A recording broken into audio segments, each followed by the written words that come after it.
वालेकुम स्टूडेंट्स, कैसे हैं आप लोग? सब ठीक ठाक हैं। हम रेशो एनालिसिस के ऊपर बात कर रहे हैं। प्रॉफिटेबिलिटी रेशो हमने डिस्कशन स्टार्ट की है। इससे पहले हम ग्रॉस प्रॉफिट रेशो पढ़ चुके हैं। ग्रॉस प्रॉफिट से जो है वो रेशो का मैंने टोटल आपको मीनिंग, उसका फार्मूला एक्सप्लेनेशन और उसका एक न्यूमेरिकल जो है वो प्रॉब्लम भी सॉल्व करके बता दी थी कि हमने ग्रॉस प्रॉफिट रेशो कैसे कैलकुलेट करनी है, उसका मतलब क्या है और उसके जो फार्मूले के एलिमेंट्स हैं वो मैंने आपको समझा दिए थे इससे पिछले लेक्चर में।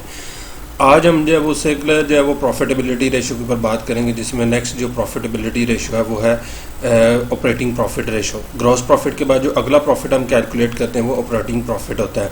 तो इसके ऊपर आज हम बात करेंगे कि ऑपरेटिंग प्रॉफिट रेशो क्या है, इसका फार्मूला क्या है, इसके फार्मूले के एलिमेंट्स कैसे कैलकुलेट होंगे और इसकी एक न्यूमेरिकल इलस्ट्रेशन भी हम यहाँ पर जो है वो सॉल्व करके जो है वो इसको जो है वो न्यूमेरिकली भी समझेंगे। तो चलते हैं, हम अपने लेक्चर को शुरू करते हैं। लेक्चर शुरू करने से पहले एक छोटी सी रिक्वेस्ट ये कि जो भी लोग पहली दफ़ा मेरे इस चैनल पे आ रहे हैं वो इस चैनल को लाजमी सब्सक्राइब कर दें, फातिक एकेडमी को, और बेल आइकॉन को प्रेस कर दें ताकि आने वाले इस तरह के तमाम लेक्चर जो है उनको बाकायदगी से मिलते रहें। तो चलते हैं हम अपने लेक्चर की तरफ। लेक्चर का जो है वो आगाज़ करते हैं। सबसे पहले बात ये कि हम फार्मूले को जो है वो समझेंगे कि ऑपरेटिंग प्रॉफिट क्या है और इसको कैलकुलेट कैसे करते हैं। लेकिन जी, ऑपरेटिंग प्रॉफिट से मुराद बेसिकली वो प्रॉफिट होता है जो कि बिज़नेस के ऑपरेशन से हम अर्न करते हैं, कि जो बिज़नेस ऑपरेशन कर रहा है उस ऑपरेशन से जो हम अर्निंग करेंगे वो हमारा जो है वो क्या होगा, ऑपरेटिंग प्रॉफिट होगा। सबसे पहले हम ग्रॉस प्रॉफिट लेते हैं। ग्रॉस में प्रॉफिट में से हम ऑपरेटिंग एक्सपेंसेस जब माइनस कर देते हैं तो वो हमारे पास जो बाकी अमाउंट जो बचती है वो हमारे ऑपरेटिंग एक्सपेंसेस होते हैं। अब ये जो हमारे ऑपरेटिंग एक्सपेंसेस होते हैं ये कौन कौन से होते हैं? ये बेसिकली दो एक्सपेंसेस होते हैं, जो कि एक एडमिन एक्सपेंसेस होते हैं और दूसरे जो है वो सेलिंग एक्सपेंसेस होते हैं। ये दो एक्सपेंसेस हमारे जो है वो क्या कहलाते हैं? ऑपरेटिंग एक्सपेंसेस कहलाते हैं। क्लियर होगी बात ये? तो ऑपरेटिंग एक्सपेंसेस हमारा जो है वो क्या है कि जो एडमिन और सेलिंग एक्सपेंसेस होंगे वो ऑपरेटिंग एक्सपेंसेस होंगे। अच्छा, ऑपरेटिंग एक्सपेंसेस और ऑपरेटिंग कॉस्ट में फ़र्क है। ऑपरेटिंग एक्सपेंसेस और ऑपरेटिंग कॉस्ट में फ़र्क है। अगर हम ऑपरेटिंग एक्सपेंसेस की बात करें तो इससे मुराद जो है वो आपका ये एडमिन एक्सपेंसेस, जहाँ पे ये जो है वो कर्सर है माउस का, और ये सेलिंग, ये दो वाले एक्सपेंसेस जो है वो हमारे ऑपरेटिंग एक्सपेंसेस हैं। अगर इसके अंदर ये कॉस्ट ऑफ सेल भी आप शामिल कर लें, अगर इसके अंदर कॉस्ट ऑफ सेल भी शामिल कर लें तो ये हमारे जो है वो क्या होगी, ऑपरेटिंग कॉस्ट कहलाएगी। तो जैसा कि मैंने यहाँ पर लिखा हुआ ऑपरेटिंग कॉस्ट कि cost of sale plus admin plus selling expenses, ये सारे के सारे एक्सपेंसेस हमारे जो है वो क्या कहलाएंगे, फिर ऑपरेटिंग कॉस्ट कहलाएंगे। अब हमने ऑपरेटिंग प्रॉफिट का जो फार्मूला वो क्या है हमारा, operating profit divided by net cell multiply by 100। Operating profit को कैसे कैलकुलेट करेंगे?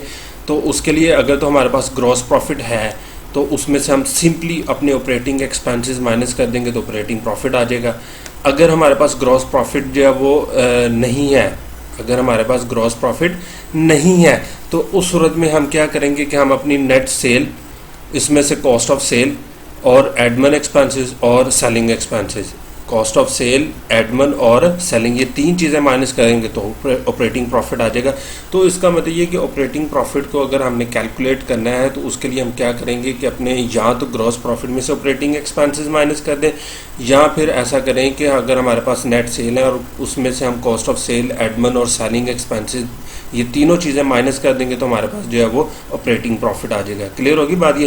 ये था इसका फार्मूला। इसकी एक जो है वो न्यूमेरिकल एग्जांपल भी लेते हैं कि उससे हमें जो है वो चीज़ें मज़ीद क्लियर हो जाएंगी। सपोज फर्ज करें कि हमारे पास यहाँ पर एक ये डाटा लिया हुआ हमने, इसमें हमारे पास ओपनिंग स्टॉक है, हमारे पास परचेजेज हैं, हमारे पास एडमिन एक्सपेंसेस हैं, सेलिंग एक्सपेंसेस है, एडवर्टीजमेंट एक्सपेंसेस हैं, ट्रांसपोर्टेशन आउटवर्ड है, सेल्स हमारे पास है, कैरिज एंड फ्रेट है, वेजेस एक्सपेंस है, loss on sale of securities है, प्रोविजन फॉर टैक्स है, डिविडेंड ऑन शेयर्स है और प्रॉफिट ऑन इन्वेस्टमेंट है। ये सारा डाटा। अब इसमें से हमने डाटे की सिलेक्शन करनी है कि कौन कौन सी चीज़ें जो है वो ऑपरेटिंग प्रॉफिट को कैलकुलेट करते हुए आएंगी। पहले मैंने आपको ये बताया कि जब आपने जो है वो अपनी जो है वो सेल में से जो है वो, अगर आपके पास सेल है, अगर आपके पास ग्रॉस प्रॉफिट नहीं है तो आप सेल में से तीन चीज़ें माइनस करेंगे। कौन कौन सी? कॉस्ट ऑफ सेल माइनस करेंगे, एडमिन एक्सपेंसेस माइनस करेंगे और सेलिंग एक्सपेंसेस माइनस करेंगे। तीन चीज़ें माइनस करेंगे तो हमारे पास जो है वो क्या आ जाएगा, ऑपरेटिंग प्रॉफिट आ जाएगा। तो चलते जी हम इसकी जो है वो सोल्यूशन की तरफ। सबसे पहले हम क्या लेंगे, नेट सेल लेंगे। तो ये सेल है, हमारे पास 900,000। अब यहाँ पर अगर सेल्स रिटर्न होती तो वो इसमें से माइनस कर लेते तो नेट सेल आ जानी थी। अब चूंकि सेल्स रिटर्न नहीं है तो यही सेल्स हमारी जो है वो क्या कहलाएंगी, नेट सेल्स कहलाएंगी। इसमें से हम लेस करेंगे cost of sale. Cost of sale हमारे पास है 355,000। ये कैसे आई, तो ये यहाँ पर जो है वो कॉस्ट ऑफ सेल है। कॉस्ट ऑफ सेल के लिए हम क्या करेंगे, opening stock plus purchases plus direct expenses minus closing stock. अब हम ये देखेंगे कि हमारे डायरेक्ट एक्सपेंसेस कौन कौन से हैं, ठीक है जी। तो डायरेक्ट एक्सपेंसेस में वेजेस हमारा डायरेक्ट एक्सपेंस है और कैरिज एंड फ्रेट, ये दो हमारे डायरेक्ट एक्सपेंसेस हैं। इसके अलावा कोई भी जो है वो यहाँ पर जो है वो एक्सपेंस हमारा डायरेक्ट नहीं है। मसलन ये लॉस ऑन सिक्योरिटी, ये इनडायरेक्ट एक्सपेंस है। प्रोविजन फॉर टैक्सेशन, ये भी इनडायरेक्ट है। डिविडेंड ऑन शेयर, ये हमारी इनडायरेक्ट इनकम है। प्रॉफिट ऑन इन्वेस्टमेंट भी इनडायरेक्ट इनकम है, इनको भी जोड़ देंगे। उसके अलावा जो है वो ट्रांसपोर्टेशन आउटवर्ड, ये इनडायरेक्ट एक्सपेंस है। एडवर्टीजमेंट जो है वो ये वैसे ही जो है वो सेलिंग एक्सपेंस है। सेलिंग एक्सपेंसेस जो है वो ये तो ऑलरेडी सेलिंग है, मतलब by name he selling expense है। तो इसका मतलब ये दोनों तो मार्केटिंग एक्सपेंसेस के अंदर आ जाएंगे। ट्रांसपोर्टेशन आउटवर्ड भी मार्केटिंग एक्सपेंसेस में आ जाएगी और एडमिन एक्सपेंस वैसे ही एडमिनिस्ट्रेशन में आएंगे, तो लिहाजा इनको जोड़ देंगे। तो डायरेक्ट एक्सपेंस हमारे कौन से, ये दो, वेजेस और फ्रेट। तो सबसे पहले ओपनिंग स्टॉक हम लेंगे। ओपनिंग स्टॉक है 75,000, तो इसकी कैलकुलेशन भी जो है वो साथ साथ देख लेते हैं।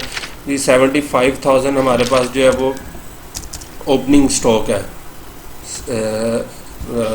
75,000, ठीक है जी। इसमें हम प्लस करेंगे परचेजेस। परचेजेस की वैल्यू हमारे पास है ये 300,000 हमारे पास जो है वो परचेजेस है, ये हमने ऐड कर दिया। उसके बाद हम इसके अंदर ऐड करेंगे डायरेक्ट एक्सपेंसेस, जिसमें सबसे पहले है फ्रेट 45,000, ये ऐड कर दिया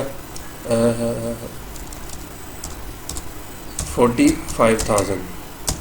प्लस करेंगे इसमें जो है वो वेजेस, ये भी डायरेक्ट एक्सपेंस है 25,000।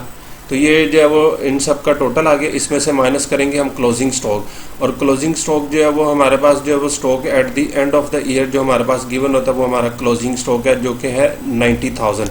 तो माइनस कर देंगे 90,000 हमारे पास क्लोजिंग स्टॉक है। तो 355,000 ये हमारी जो है वो कॉस्ट ऑफ सेल आ गई 355,000।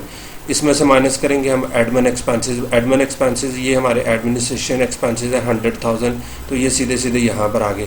उसके बाद हम माइनस करेंगे मार्केटिंग एक्सपेंसेस। तो मार्केटिंग में सेलिंग एक्सपेंसेस भी हमारा मार्केटिंग है, एडवर्टीजमेंट भी मार्केटिंग है और ट्रांसपोर्टेशन आउटवर्ड भी मार्केटिंग है। तो इन तीनों को जमा कर लेंगे तो हमारे पास जो सेलिंग एक्सपेंसेस है वो है 50,000 के, ठीक है जी। नंबर सेकंड हमारे पास एडवर्टीजमेंट है 25,000 के, ठीक है जी। और ट्रांसपोर्टेशन आउटवर्ड है 20,000। तो इस तीनों को जमा करिए 95,000 हमारे पास ये हमारे जो है वो सेलिंग एक्सपेंसेस मार्केटिंग एक्सपेंसेस आ गए। अब सेल में से ये सारी चीज़ें हम माइनस कर देंगे। तो सेल हमारे पास जो है वो है 900,000। तो 900,000 में से जो है वो माइनस करेंगे सबसे पहले कॉस्ट ऑफ सेल 355,000, ठीक है। उसके बाद हम माइनस करेंगे 100,000 जो है वो हमारे पास जो हमारे एडमिन एक्सपेंसेस है, और साथ ही साथ माइनस करेंगे 95,000 जो हमारे पास जो है वो सेलिंग एक्सपेंसेस है। तो ये 350,000 जो है वो हमारा ऑपरेटिंग प्रॉफिट आ जाएगा। क्लियर होगी बात ये।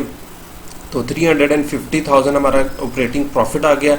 अब हम इस फार्मूले के अंदर जो हमने फार्मूला पढ़ा था, फार्मूला इसका क्या है, operating profit over net cell multiply by 100। Operating profit है 350,000 और नेट सेल है 900,000। तो 350,000 को डिवाइड कर देंगे। जब हम इसको डिवाइड करेंगे 900,000 से और मल्टीप्लाई कर देंगे 100 से, तो ये हमारे पास जो है वो ऑपरेटिंग प्रॉफिट की जो है वो आंसर आ जाएंगे। ऑपरेटिंग प्रॉफिट रेशो का आंसर आ गया। तो इसको जो है वो हम 38.88 एंड सो ऑन, तो हम इसको जो है वो अप टू 4 फिगर। अच्छा, ज़्यादातर जो है वो इसको प्रेफरेबली ये 6 डिजिट तक लिखें तो वो ज़्यादा जो है वो बेहतर जो है वो कंसिडर किया जाता है। तो बहरहाल वो जो है वो जब आप एग्ज़ाम्स के अंदर लिखेंगे तो कम से कम 6 डिजिट्स लें ताकि जो है वो आंसर के अंदर एक्यूरेसी रहे। तो इसका मतलब ये हुआ कि अब हम ये कह सकते हैं कि हमारा जो बिज़नेस का जो ऑपरेटिंग प्रॉफिट है वो 38%, मतलब अंदाज़न आप कह लें कि 39% ऑफ सेल जो है वो हमारा क्या होता है, ऑपरेटिंग प्रॉफिट होता है। तो सेल का 39% हम जो है वो प्रॉफिट जो अर्न करते हैं वो हमारा ऑपरेटिंग प्रॉफिट होता है। तो आई होप कि आपको ये समझ आ गया टॉपिक। अगर इसमें फर्दर कोई क्वेश्चन हुआ तो आप मुझे जो है वो कमेंट सेक्शन में या ईमेल करके पूछ सकते हैं, मैं इंशाल्लाह उस पर जो है वो फर्दर आयरमाई करूँगा। इससे आगे हमारी जो है वो प्रॉफिटेबिलिटी रेशो में नेट प्रॉफिट रेशो है। तो आगे जो है वो हम नेट प्रॉफिट पे अब बात करते हैं। तो इस टॉपिक के हवाले से अगर कोई क्वेश्चन हुआ तो मुझे ज़रूर पूछेगा। तो अगला लेक्चर जो है वो नेट प्रॉफिट का है, उसको भी जो है वो समझेगा। मुझे इजाज़त दीजिए, थोड़ी देर बाद जो है वो मैं उसका भी जो है वो लेक्चर अपलोड कर देता हूँ।